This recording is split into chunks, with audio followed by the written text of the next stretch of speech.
What happens when a beautiful garden party becomes the stage for the most humiliating, cruel, and emotionally violent moment of your life? When a child is publicly shamed, and a family's darkest cruelty is exposed in front of celebrities, cameras, and an audience hungry for drama?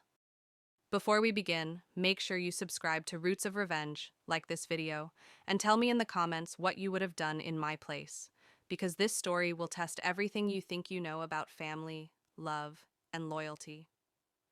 The afternoon had started like something out of a magazine spread, sunlight filtering through tall trees, white fabric tents glowing softly, string music drifting lazily through the air, and the polite murmur of rich voices pretending at warmth. My mother's annual garden party was always like this, perfectly curated, perfectly staged, every flower in the right place, every guest selected for status, beauty, or usefulness, and I already felt that familiar tightness in my chest that came from standing in her world too long. But Lily didn't feel that way. She was 5 years old, and the world was still simple to her. She held her small white plate with both hands, careful not to spill the little sandwich and slice of cake on top, wearing her yellow dress with stitched daisies that she insisted made her feel like a princess, her legs swinging under the chair, her smile unguarded and real in a place built entirely on performance. I watched her from a few steps away while pretending to listen to a producer talk about an upcoming interview, and for a moment, I let myself believe the day would stay peaceful, that my mother would behave, that we could exist side by side without bleeding into each other. Then I heard the chair scrape, a subtle sound, almost polite, and when I turned, I saw my mother standing in front of Lily, tall and composed, her shadow falling over my daughter like a curtain being pulled closed. Lily looked up at her with that open trust children have, the kind adults lose, and before I could move, my mother reached down and lifted Lily's plate straight out of her hands. The motion was so casual, it was shocking, like taking a glass off a table, and Lily's fingers stayed curled in the air for a second, as if the plate was still there, her brain not yet catching up to what had just happened. She blinked up at my mother and whispered, "Grandma?" And something about that single word made my stomach twist because it carried hope inside it, and hope is fragile in cruel hands. My mother smiled that thin, polished smile she uses when she wants to appear kind but feels nothing, and in a voice calm enough to cut skin, she said, "Adopted children shouldn't be indulged like this. They need structure, not treats, and they should learn their place early." The world did not end, the music did not stop, the sun did not disappear, but inside me something collapsed so fast I almost felt dizzy. Lily didn't understand the words, not fully, but she understood the tone, and her face changed in a way that still haunts me. Confusion melting into hurt, hurt into fear, her lower lip trembling as she looked toward me for translation, for safety, for permission to exist. I stepped forward before I realized I was moving, my heart pounding loud enough to drown out the violin somewhere behind us, and I said, "Give it back." But my voice came out quieter than I meant it to, thin with shock. My mother didn't even look at me. She examined the plate as if Lily were invisible, as if my child were an object that had offended her aesthetic, and she continued, "She's not blood, she doesn't belong to this lineage, and confusing her with affection will only make things harder later." Around us, conversations slowed, people began to turn, that subtle celebrity party instinct where everyone pretends not to stare while absolutely staring, phones shifting in hands, attention tilting toward us like gravity. "She is my daughter," I said, louder now, my hands shaking so badly I pressed them into my thighs. "And you don't get to decide where she belongs." My mother finally looked at me then, eyes cold and sharp and oddly satisfied, like this was exactly the scene she wanted, and she said, "You invited the media here? You wanted visibility? Don't pretend you're offended when it arrives."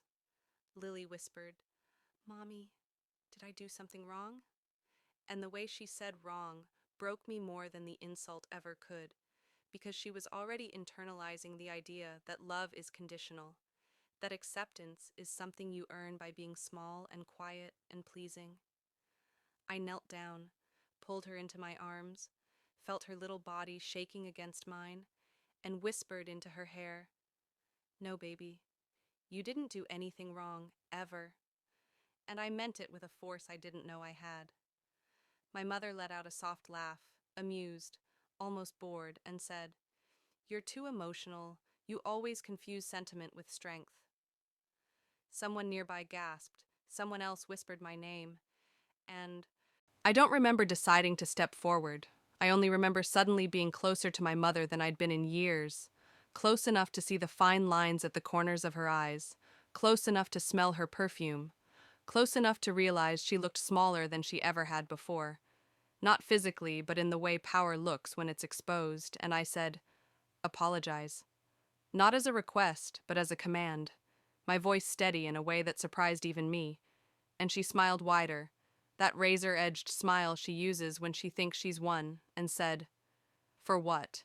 "For telling the truth."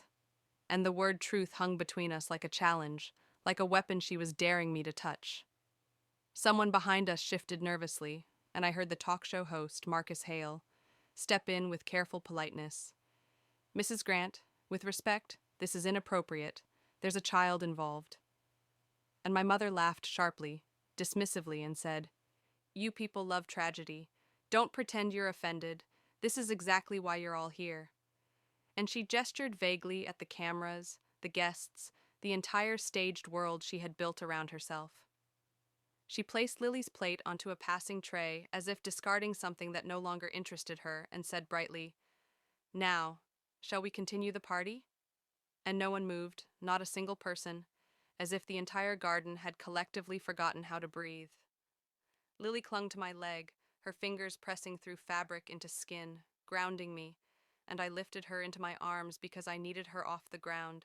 I needed her above the reach of my mother's voice, and I said into the open air, into the watching lenses and faces, "She is my daughter. That's the only truth that matters." And for the first time, my mother's eyes flickered with something like irritation, maybe even fear, and she said quietly, so only I could hear, "You always ruin things by being dramatic." I felt a pressure in my chest that was no longer fear, but something harder, denser, and I said, "You hurt a child because you wanted control, and you didn't get it, so you tried to take it back." And the words surprised me with how accurate they felt, how much sense they made of my entire childhood in one sentence. My mother leaned closer, her voice dropping into a whisper meant only for me. "You think love makes you powerful. It makes you predictable. It makes you weak." And I realized she wasn't really talking about Lily. She was talking about me, about the way I had stopped orbiting her, about the way my life no longer revolved around her approval. Marcus swallowed audibly and said, "Is this about the inheritance?" And the word hit the space like a match dropped on dry leaves, and my mother laughed, a short, sharp sound that carried no humor, and said, "Everything is about inheritance. Everything is about what survives you."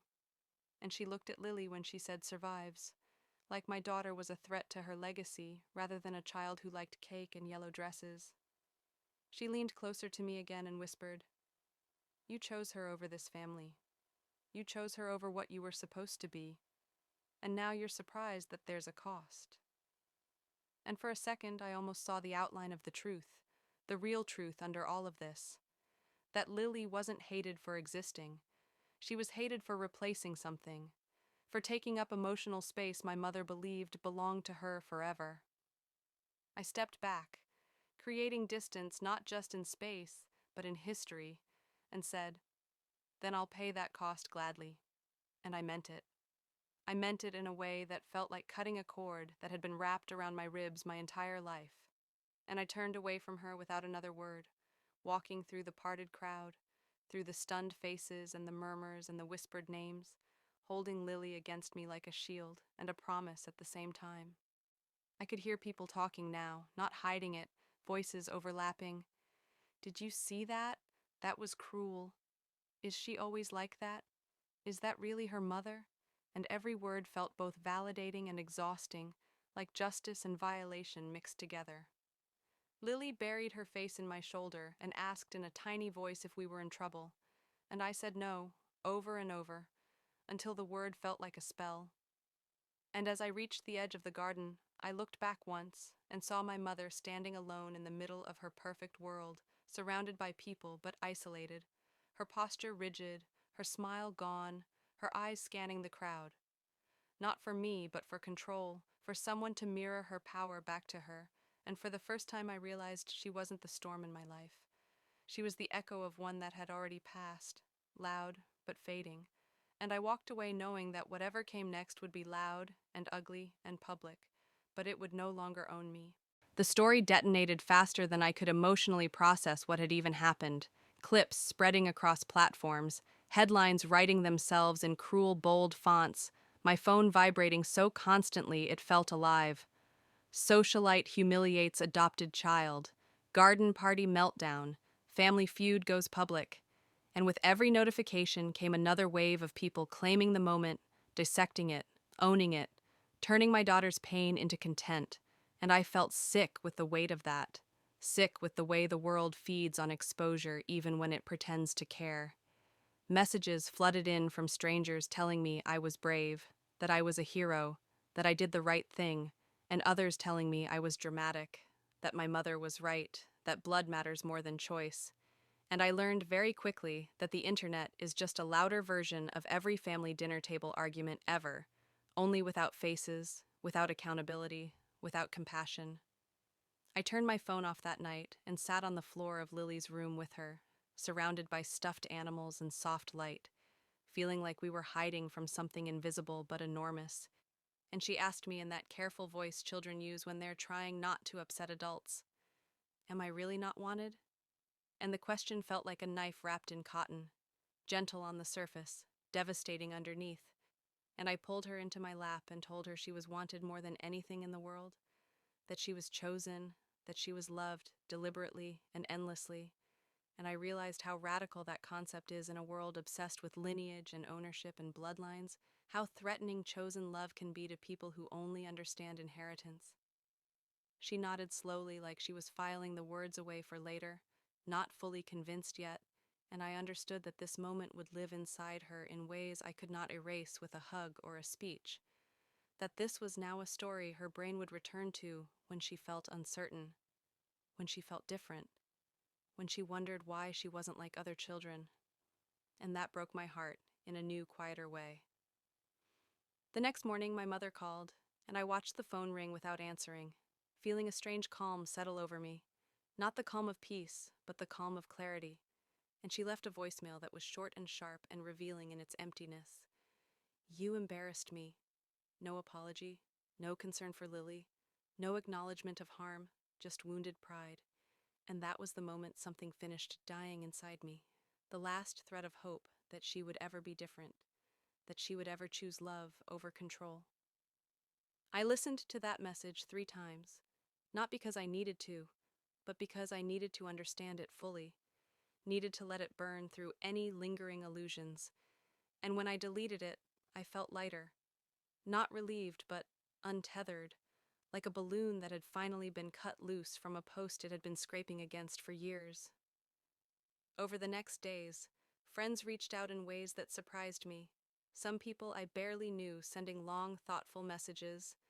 Others I thought were close staying silent, and I learned that crisis rearranges your map of the world, that it shows you who walks toward fire and who walks away from smoke. And I tried not to judge either too harshly, because fear is contagious and courage is rare. Lily started asking small questions that were really big ones in disguise, whether she looked like me, whether she had my laugh, whether she was allowed to call me mom forever, and I answered every one slowly and carefully, building a bridge of words strong enough to hold her when doubt returned, because I knew it would. Meanwhile, the media cycle moved on the way it always does, outrage burning bright, and then fading as something newer, shinier, uglier replaced it. But the damage doesn't fade with the headlines. It stays in living rooms and bedrooms and quiet moments. It stays in the pauses between questions and the hesitations before trust. And I carried that with me like a responsibility, like a vow to be louder than the doubt when it returned. Late one night, unable to sleep, I finally allowed myself to feel something I hadn't felt yet, because I'd been too busy protecting Lily to acknowledge it. And that was grief.